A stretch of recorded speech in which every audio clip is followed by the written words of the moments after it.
30.000 per jam tapi tak digaji, air mata seorang guru. Di ruang dingin gedung parlemen, seorang perempuan berdiri di belakang mikrofon. Namanya Rerisa, guru honorer dari SMKN 4 Kepahiang, Bengkulu. Matanya sembab, suaranya bergetar tapi hatinya bulat.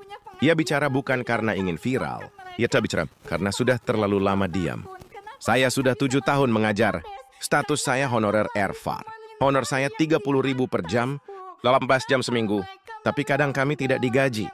Bahkan berbulan-bulan. Kalimat itu keluar bukan dengan kekuatan, tapi dengan luka yang menahun.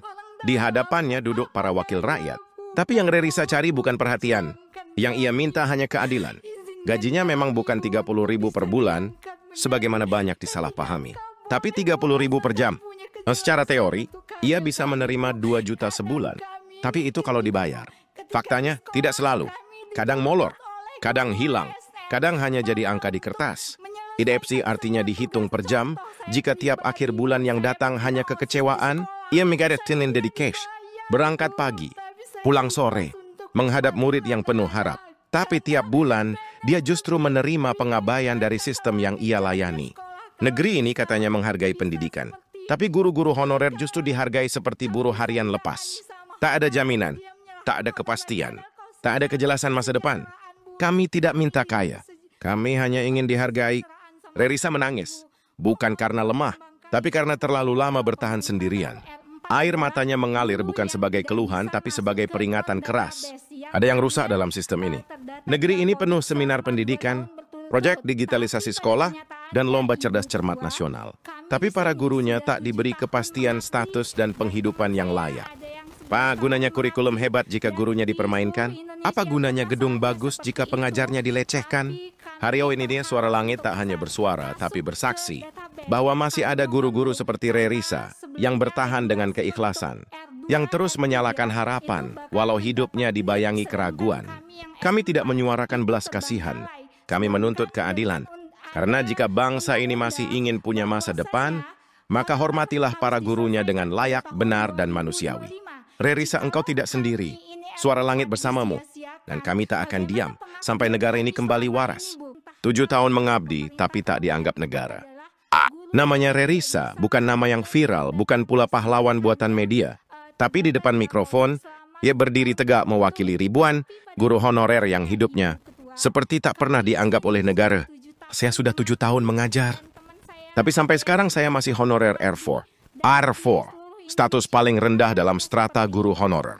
Bahkan pegawai kontrak outsourcing di kantor dinas bisa punya SK yang lebih jelas. Tapi tidak bagi Rerisa. Sudah 7 tahun ia hadir di sekolah, bukan sebagai tamu, tapi juga bukan sebagai pegawai tetap.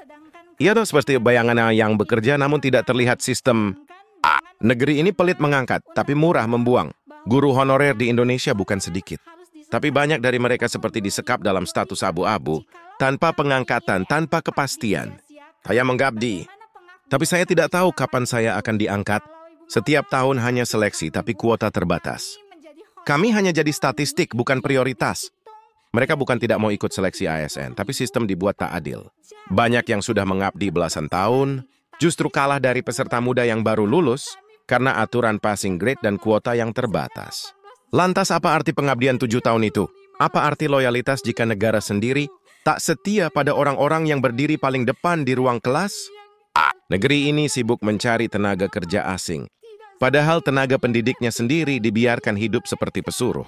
Ironis, saat negara menggembar-gemborkan bonus demografi, guru-guru honorer justru menjadi korban demografi.